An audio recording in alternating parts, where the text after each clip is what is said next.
बांग्लादेश में शेख हसीना सरकार की तख्ता पलट के बाद किस तरीके से वहाँ पर हिंदुओं को मारा पीटा गया, टॉर्चर किया गया, अलग अलग तरीके से उत्पीड़न किया गया, ये बात तो किसी से छिपी नहीं है, पूरी दुनिया ने देखा।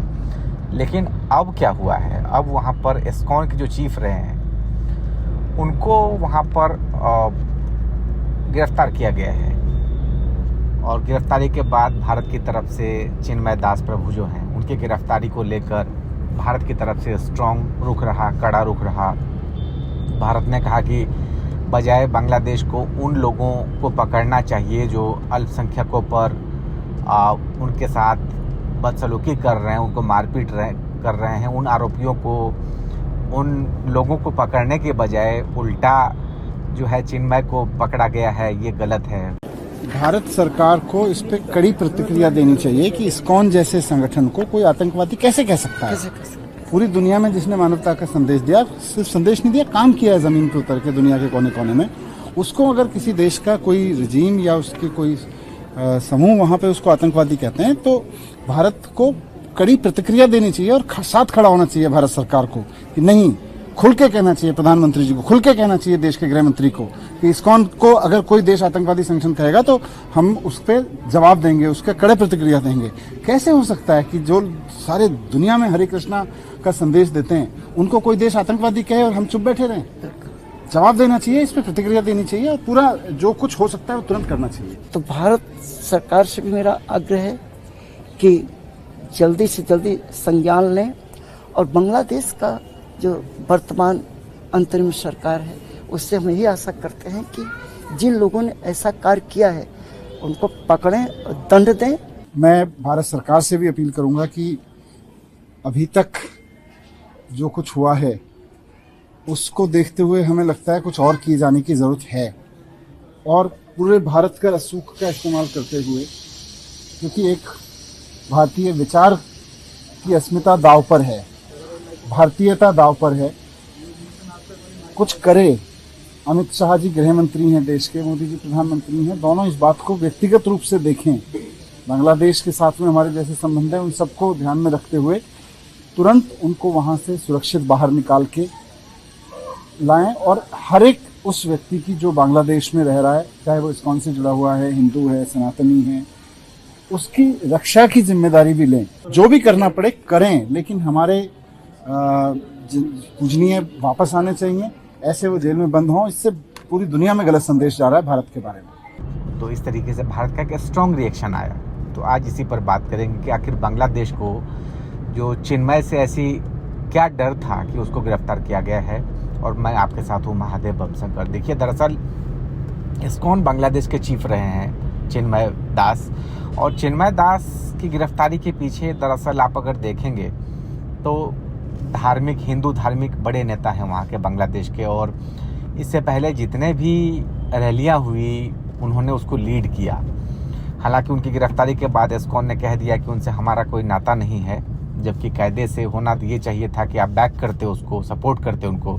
इस्कॉन वर्ल्ड वाइड एक बहुत बड़ी संस्था है और उन्हीं के पुजारी को अरेस्ट किया गया बांग्लादेश में, और पूरे देश में मैं देख रहा हूं कि कोई भी इस्कॉन टेम्पल से बोल नहीं रहा। इतने डिवोटी हैं, सारे इस्कॉन टेम्पल ही अगर रोड पे आ जाएं तो भारत में जाम कर सकते हैं, बांग्लादेश को जाम कर सकते हैं, अमेरिका को भी जाम कर सकते हैं, इतने इस्कॉन के फॉलोअर्स हैं।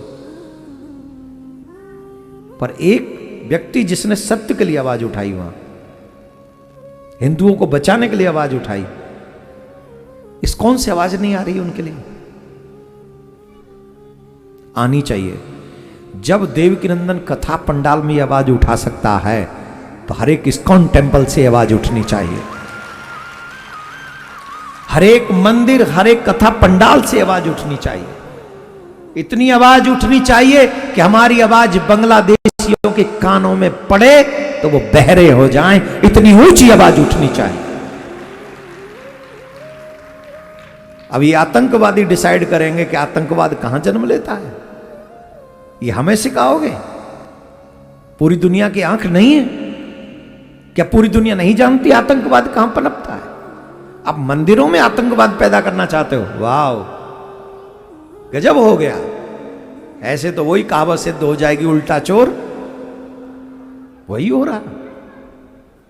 वहां चुन चुन के हिंदू बहन बेटियों के साथ बुरा हो रहा है, परिवारों को मारा जा रहा है, भगाया जा रहा है, दुकानें लूटी जा रही हैं।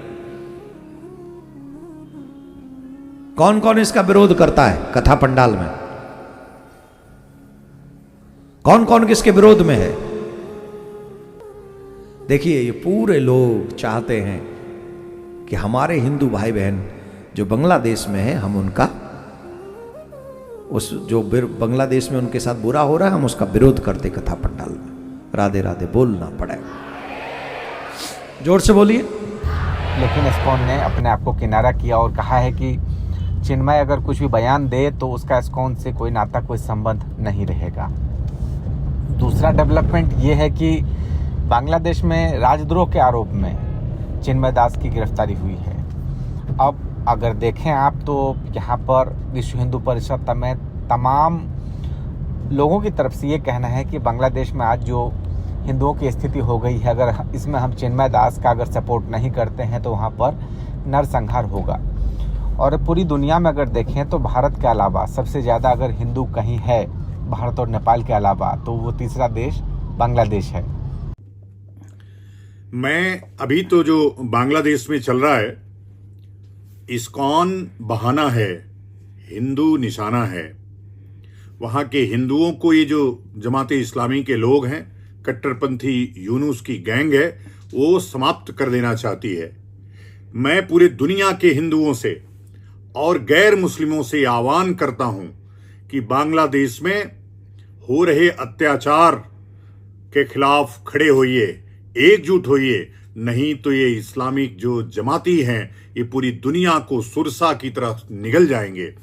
मैं फिर से कह रहा हूं कि हमको ये जरूरत है चिन्मय कृष्णदास जैसे लोगों के साथ खड़े होने के लिए।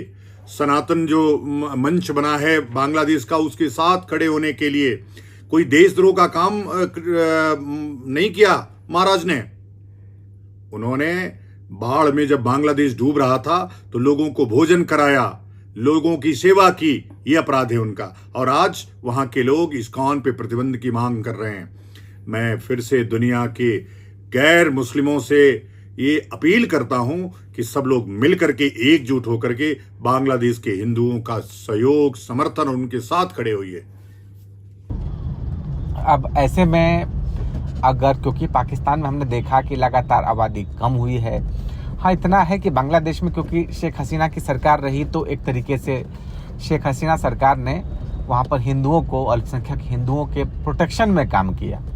अब उसकी अलग वजह हो सकती है, क्योंकि शेख हसीना का देखें तो मुजीबुर रहमान को कभी भारत ने मदद की, बांग्लादेश को बनाने में भारत ने हेल्प की। इंदिरा गांधी उसमें प्राइम मिनिस्टर थी। इंदिरा गांधी की मदद से ही बांग्लादेश पाकिस्तान से अलग होकर विभाजन हुआ, बांग्लादेश बन पाया। उसके बाद मुजीबुर रहमान को, जिसको फादर ऑफ बांग्लादेश कहा जाता है, मुजीबुर रहमान जो कि शेख हसीना के फादर हैं, उसको सपोर्ट किया भारत ने। लेकिन जब मुजीबुर रहमान को फांसी दी गई तो शेख हसीना को शरण दिया था भारत ने।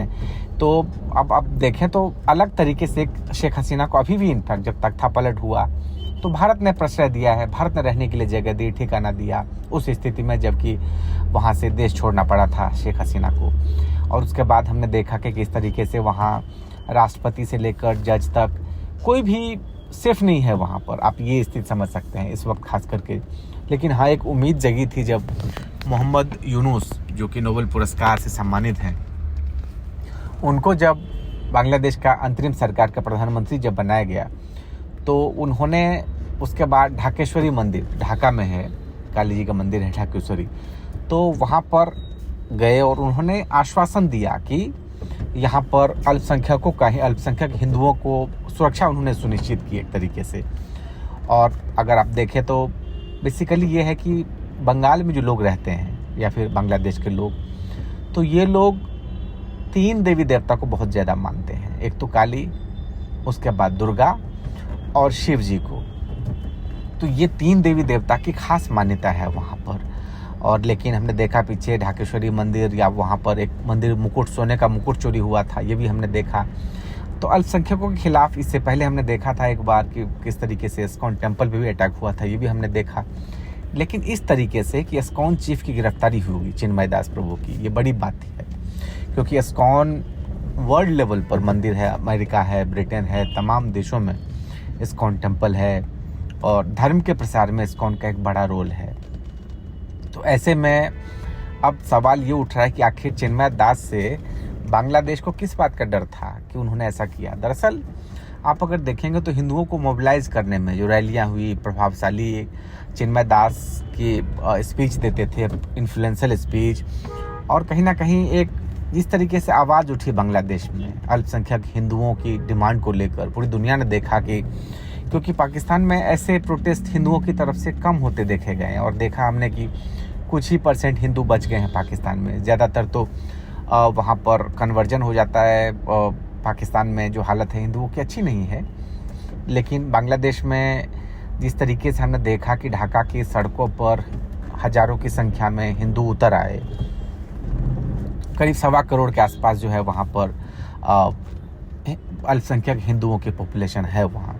हालांकि अगर आप ओवरऑल देखें तो 6-7% से ज़्यादा नहीं है पॉपुलेशन, अगर ओवरऑल आप देखेंगे तो हिंदुओं के, लेकिन फिर भी अगर इस तरीके से और मोबिलाइज हुए, उनकी डिमांड थी कि भाई हमारी सुरक्षा सुनिश्चित करो।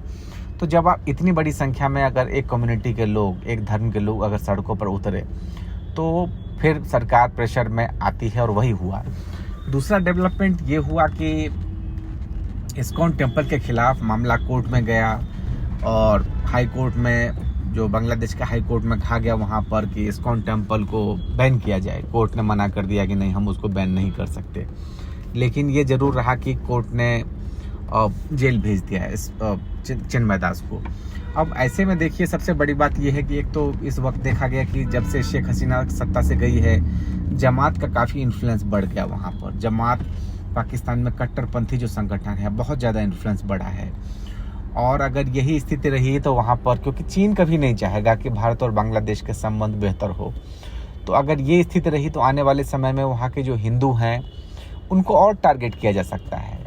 अब ऐसी स्थिति में अब कुछ विकल्प बचता है, जैसे UNO है, UNHRC है, मतलब दुनिया में कहीं भी किसी देश में अगर कुछ हो रहा है तो उसी के लिए बनाया गया है मानवाधिकार संगठन जो है, अंतर्राष्ट्रीय मानवाधिकार UNHRC।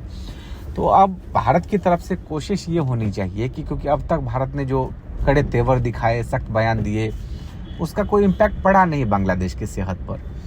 तो अब क्योंकि वो अब चाहिए कि कुछ असरदार इम्पैक्ट हो, तो या तो आप UNO से गुहार लगाइए, UNO को बोलिए कि भाई डायरेक्टली अब इंटरवीन करे वहाँ पर चीज़ों को।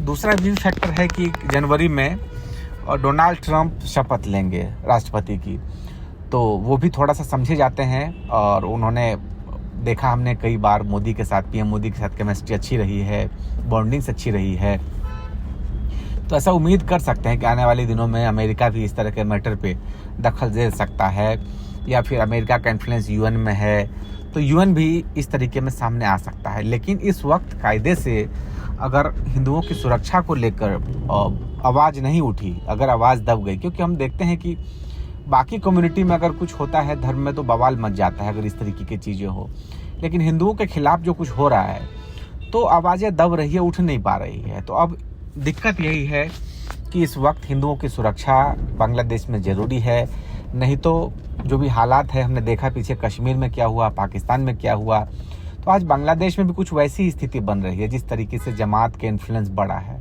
तो ऐसे में कोशिश यही हो कि वहाँ पर हिंदुओं की सुरक्षा जल्द से जल्द सुनिश्चित हो और इसके लिए भारत सरकार की तरफ से कदम उठाए जाए। और आपको अच्छा लगा हो, इन्फॉर्मेशन अच्छी लगी हो, तो आप वीडियो को लाइक करिए, कमेंट करिए और चैनल को सब्सक्राइब करिए। महादेव बम शंकर को दीजिए इजाज़त। बहुत बहुत शुक्रिया आप सभी का। नमस्कार।